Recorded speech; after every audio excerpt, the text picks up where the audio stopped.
It's Warbirds, Wings, and Wheels.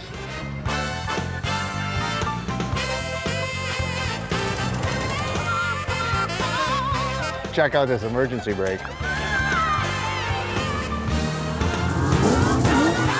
Hi, I'm Dennis Gage, and welcome to My Classic Car.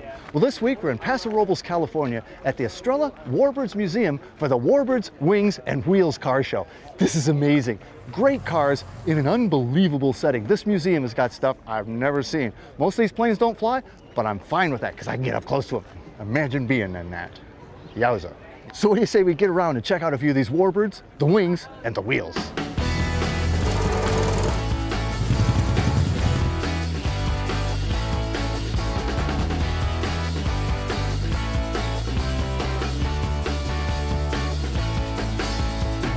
Carol. Hi, Dennis. How are you? What a beautiful day. This is awesome. Thank you. And what an interesting place. Estrella Warbirds Museum right? and Woodland Auto Display. And Woodland Auto Display, Yes. which is pretty amazing too. Yes. Dick Woodland's collection we went through it yesterday, there's some really interesting stuff there. But then the Warbird Museum, this is the craziest collection of planes I've ever seen. Most of them have come from the Navy, Uh-huh. and they're all static display. The only flyable planes we have around here belong to members. And some of these, I didn't realize how big they were. You Yeah. think about the F-14 Tomcat or something, you see it on the carrier, it's a nice little plane. You're standing next to that thing, you go, whoa. Yeah. Whoa. And it's such a cool setting for the show. How long have you been doing the car show associated with This the is the museum? 8th year. And it's the Warbirds, Warbirds, Wings, and Wheels. Right. Yes. The whole car show is a fundraiser to support the museum because we are supported totally by donations, admissions, memberships, and events like this. Well, and this, So- I mean, people are digging this event. You know, Oh, they get to yeah. bring these cars, and there's some wild stuff here. Yeah. And then get to set them among the planes, and it's such an interesting display of planes, an array of planes. And I tell you what's really neat is that, you park the cars among the planes, but what I've noticed is people want those spots not only because it's such a cool setting, because they can sit under the wings of the plane for shade. Right? It's a wonderful setup. I love it. There's some incredible cars and stuff, some incredible planes. Let's walk around a little bit and check out a few. All right? Okay. Only flown to church on Sunday by a little old lady. This car's in the Gran Turismo video game. You can buy this and drive it yourself. Okay, Mary, so, I'm walking around. There's a lot of nice cars here. Gorgeous Oh, cars. look, that's a nice Gen 2 Camaro. Oh, that looks like a pretty serious Gen 2 Camaro. Oh, that looks like a real serious Gen 2 Camaro. It looks like a track monster. You're an autocross champion. I've been to the Nationals, I believe 13 times, and I've come home 12 times a national winner, national champion. I mean, this is obviously the latest generation of what you're running. What are we looking at here? Because this thing is magnificent. Front suspension from Art Morrison, basically C5, C6 Corvette platform. Right. And in the rear is independent rear suspension. We have triple adjustable shocks from Ride Tech. We've got a lot of cool product on this car that makes it the wonderful car that it is. Do. I know. So, is all this stuff that looks like carbon fiber? So she doesn't weigh much. No, well, yes it does. We tried to do this to lose weight. It didn't work. It's like all those diet flash in the pan. Yeah. Then you take it off, it gains it right back I anyway. That's what know. Yeah. So like you say, the interior is still pretty Camaro. We took out the rear seats, and then we've got the competition Corbeau fixed back seats. The front part of the interior is pretty much still as GM intended, but I try and keep it simple because the less I have to worry about and the easier it is for me to drive this beast, the faster I'm going to go. And apparently you're pretty fast. So now are you carbon fiber back here too? Carbon fiber back here. Yep. God, there must be something fire breathing under the hood. Let's go look and see what it is. Okay, I think we should. So the stick goes here, and there we go. Yeah. Wow. Okay. Yeah, Wow. LS7, almost 600 horsepower to the rear wheels. I want to be able to see leaks, so I painted everything the gray, Right. the utility gray. It'll show up. Yep. Inner fender wells are carbon fiber. Yes, people don't realize that you got to keep these underneath the car because it is a structural part of a second gen or first gen. Oh, is it really? Yes, it is. Oh. When you take those off, it becomes a flexi flyer in the You front. don't want that. Doesn't work very No. well. I mean, this thing must be a blast. It thinks it's a Miata. It really does. We've corner weighted it. It's almost 50-50 side to side and front to rear. I'm telling you, Mary, 73 Gen 2 Camaro with everything imaginable on it. You 12-time national autocross champ, and the most recent win was a pretty spectacular one. Who'd you beat? Al Unser Jr. and Robbie Unser. I know. How'd they feel about that? They actually were pretty They took it cool. well. Yeah, they Wow. really they're great competitors, and I consider that a real honor to be able to come out ahead of them in that competition. It is an honor to be in your presence. You're one fast lady. Thank you Thanks, so Mary. much. It's been a pleasure. Wow.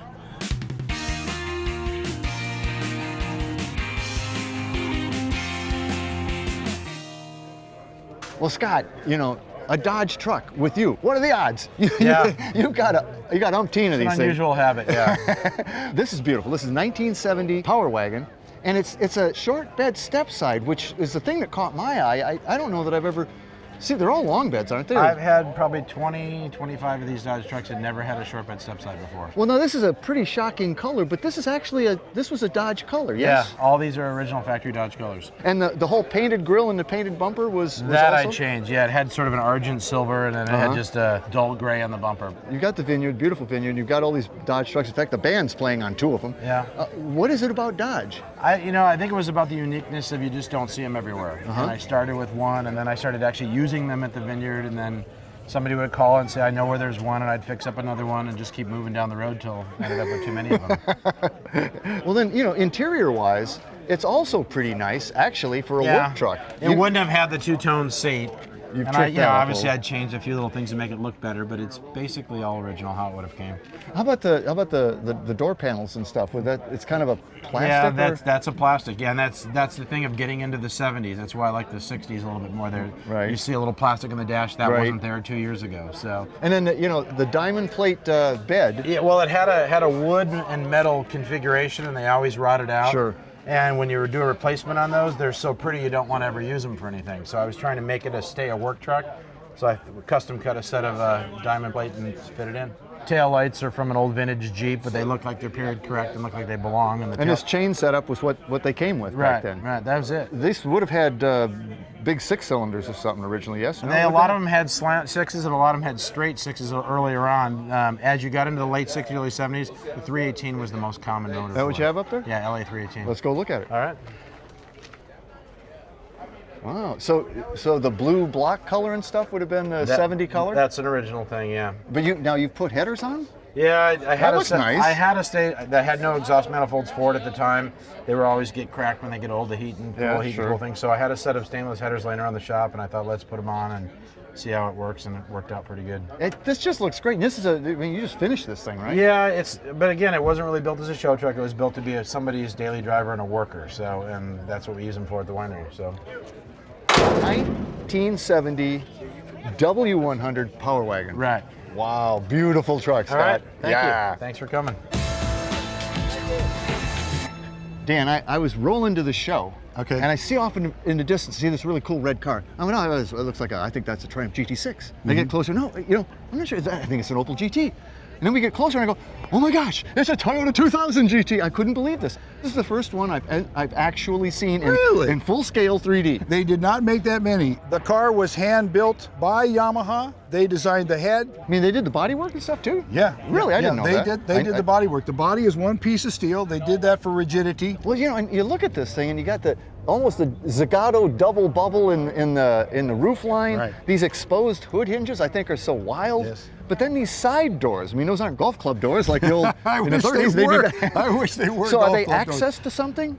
Yeah, on the carburetor side, it's the air cleaner, and it basically sucks cold air in from underneath the car, so it's more or less intercooled. And then what's on the other side? And on the other side is access to the power brake booster and the battery. And what a cool interior. I mean, the wood in it, this is not real Toyota. Toyota didn't have this look very often. Oh, no, this was all hand done by the Yamaha piano and violin, the musical instrument division of Yamaha. When I look at the craftsmanship that Yamaha put into this car and all of the different varied things that they're involved with, that is one dynamic company. So you look at the car and you see some Ferrari, you see some Maserati. Like I said, there's some Datsun 280, 240Z kind of look to it. And back here, I think, is where you kind of get Ferrari. Well, they used Europe as cues. They really did. They did not have really very much to go on. A lot of times, they didn't get that right. No, in the early, this was they didn't get right. They got this right. This car was 3 years in development. Wow. Can we look at the engine? Yes. Oh man, let's look at this thing. So there she is. So I'm assuming it's a 2-liter? 2-liter. Dual overhead cam. Dual overhead cam. It's got a hemispherical combustion chamber. Weber carbs? 3 Well, Webers? it came with Makunis, but they leaked. The Webers are pretty bulletproof, so they That's why everybody puts them on. So is it pretty strong? It's got about 150 pounds of torque and about 160 horsepower. And it was not made for acceleration. It was made to road go car. around corners without lifting. That was what it was designed for. This thing's just because it's so basically it's a weight distribution of 50-50. Steering is 2.5 turns lock to lock. How long did you have it? Have you had I it? bought this in December of '74. You are a visionary person. Dan, this is beautiful. 67 Toyota 2000 GT. I love it. Thanks, man. You're very welcome. Awesome. I love it. You're welcome. So, you know, Dean, I'm here and I see these and I think, oh, these are great. These are probably replicas of the real, but these are the real deals. Yeah, they are. And you're the real deal. Yeah, Dean Murray. I'm still here. You're still here. But I mean, you're you're a drag race legend, basically, from back in the day. Yeah. Yeah, yeah. So what's the deal? This one, what, 1953? 53. I was 22 years old. I was going to go to the Dry Lakes racing. I was going to run at El Mirage. By golly. This car in 1954 went 151.50. We almost burnt this thing down trying to get past that 5. That would still be a respectable Absolutely. deal for to a pull out of flathead. that kind of For engine. a flathead, yes, back then. So what is all this? Well, the water's in the back. You've piped it up from back there? Yeah, this all comes back to the radiator in the back. Oh man. Back then we had water tanks. Uh-huh. We had 5-gallon Jeep cans, 2 of them. It was primitive. A little bit crude back then. We had surplus stores Yeah. and we had junkyards. And that was it. And that's the way we built our that's the way cars. This Model A body was $5. And I had to pick from 3 of them. I could take the best one. You know. I'd give you 10 for it today. Oh yes. I mean, it's unbelievable. So what was it like doing 150 miles an hour on Bonneville with this? Scary. I bet. So this was 53, but now this baby. The Fuel Roadsters were the predecessor to the funny cars. Okay. And this one here, Howard Johansson got hooked up with Chevrolet. Listen, because it's pretty early to be putting a V8 in these things. Brand new. Wow. He says, what are you guys going to put in the car? And then Mick says, we're going to put a Chrysler in it. He says, why don't you put a Chevy in it? I talked Mickey into it, and we put the Chevy in it. The car never, ever lost a race in its class. No kidding. This is a real deal. And they wrote this. This is in Rod and Custom. This has been written up. Both of them have been written up tons, right? Way back. Way back. Yeah. And torsion bars, rear end and Got everything. torsion bars, got live axle. This is crazy. Dean, this is awesome. 53 winner, 56, 57 winner. You're my hero. Thanks, Dean. Thank you. Man. You know, John, this is kind of an interesting piece. And a lot of times these things are sort of hacked together and stuff. But the more I looked at this, the more I saw this wasn't hacked together. There's really a lot of craftsmanship in this. Right. You right. seem to know what you're doing with wood. Well, you know, watch a lot of cartoons, first off. Second of all, you know, I'm a chainsaw artist. I've been carving for 25 years. It's a 22 Roadster pickup, Yep. right? Did you fab that grill just? Now, my partner fabbed this grill. He's the metal guy. He does all the metal fabs. We needed to be able to clear the electric fan. We were thinking train when we came up with that Well, I one. get cow catcher for sure. Yeah. So 350 Chev. 350 Chevy. But this is, okay, so here's where the magic happens. Yes, this is So this is a copper, right? hammered copper. Oak stays here. Yeah, these are all oak staves, and then the C part of the cab was actually steam bent because it gives us structure that way. Yeah. And then inlaid redwood. But you know what the cool part is the corners are actually carved with a chainsaw. Really? That's Right. not a piece of wrap plate? No, plywood or this something? is 1 inch thick, solid Carved with a chainsaw. picture log, carved out a log. Well now, okay, so looking in here, this is the key. That's the key. This is my gear selector here. I mean, that looks like a old Harrow or something, Yeah, it a comes drag. off of probably a spring tooth or whatnot, but we can gear select any gear and then it'll lock out in the gear. That's nice. And then the other brake is out of an old farm truck, but that's your brake. That is the brake. There is no foot brake. That is the brake. That is the brake. And then actually I like the metal flake vinyl. That you know, that's very 60s in your interior Right. here. That's pretty cool. It's really an artistic piece. Right. I like even these side rails. Right. Now that was carved with the chainsaw too. The nose of a chainsaw? That took the tip of the chainsaw like a planer and ran it back and forth at high speed to get that arc And what's this off of? Now this is out of a 1952 Chris Craft, so Oh, okay. an old boat. And is this just for show, or is this your battery cutoff? This is actually just for show. I didn't want to see the ugly battery. Yeah. And then I didn't want a store-bought battery box. Yeah. So I thought it would be fun to have this old generator-looking box. It's just a battery cover. And I was looking at it earlier, you got it on bags apparently. Right, it's on airbags. But under here, I mean, I was looking at your differential. That's basically a wine press, right? Right. See, we're in wine country, so I thought, what could we do to the rear end? You know, a wine press. There you go. It's a really artistic piece and a lot of good redwood there. You are, one might say you are the king of redwoods. Well, one might say that. We've been called Redwood Kings before. You have been. Once or twice. Hey, John, Thank you. That's a great ride, man. Awesome. Thanks for bringing it out. All I right, love thank it. you. You know, I've been to a lot of shows, but never one quite like this. The Warbirds Wings and Wheels show here at the Estrella Museum in Paso Robles is awesome. You got to check this out.